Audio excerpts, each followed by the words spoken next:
Hey, 반갑습니다. You have good news. You've got a bunch of money that you want to send home and you're wondering, how do I get it home?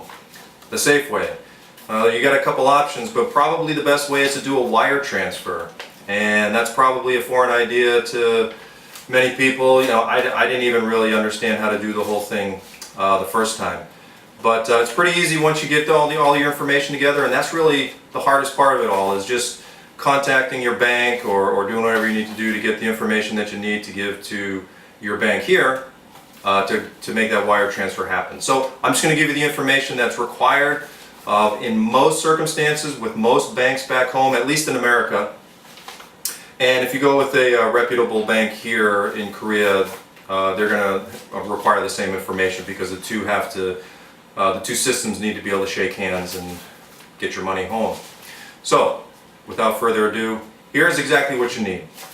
The name of your bank, your account numbers, both your account back home that's going to be receiving the money and the account here in Korea that's going to be sending the money. The bank address and or your account, the mailing address that you have associated with your bank account back home. A SWIFT or BIC code, and that's SWIFT.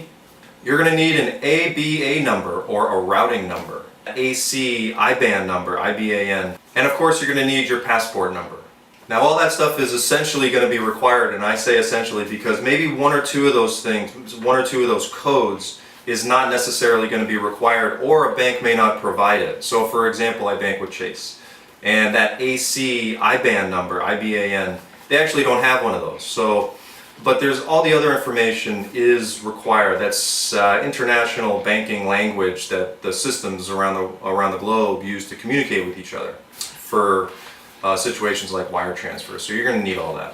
One tip or bit of advice that I would give: if you have a large amount of money, a lot of people they hold on to their money until the very last minute. Some people, they're sending it home frequently. They have debts they've got to pay, responsibilities back home. But if you do have a large amount, when you send that chunk home, what ends up in your bank account back home is dependent on the currency exchange rate, and that's no different than if you watch the stock market or anything like that. So one of the things that you can do with any major bank here in Korea is to split it up into smaller amounts, split that big chunk up into smaller amounts, and have it put on a schedule, maybe a monthly or every couple weeks or something like that, to be sent home automatically.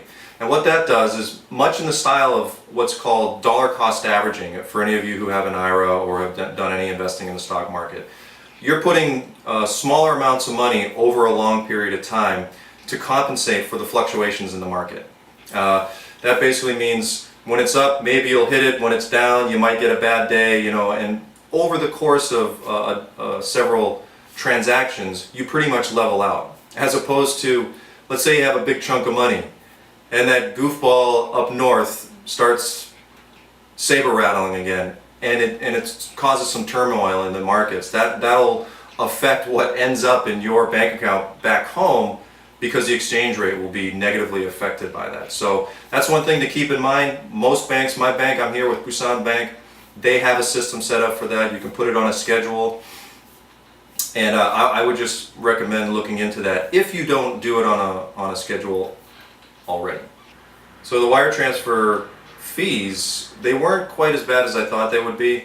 I'm not sure what bad is, but I just expected it to be a little bit more. But I'm doing 5 monthly wire transfers set on a schedule with the automated system that I was just talking about, and that comes out to about $100 and change. Now, if I were to have done everything in one lump sum, I think it was somewhere around $30 or $40. So it's really not astronomical, depending on how much you're sending home.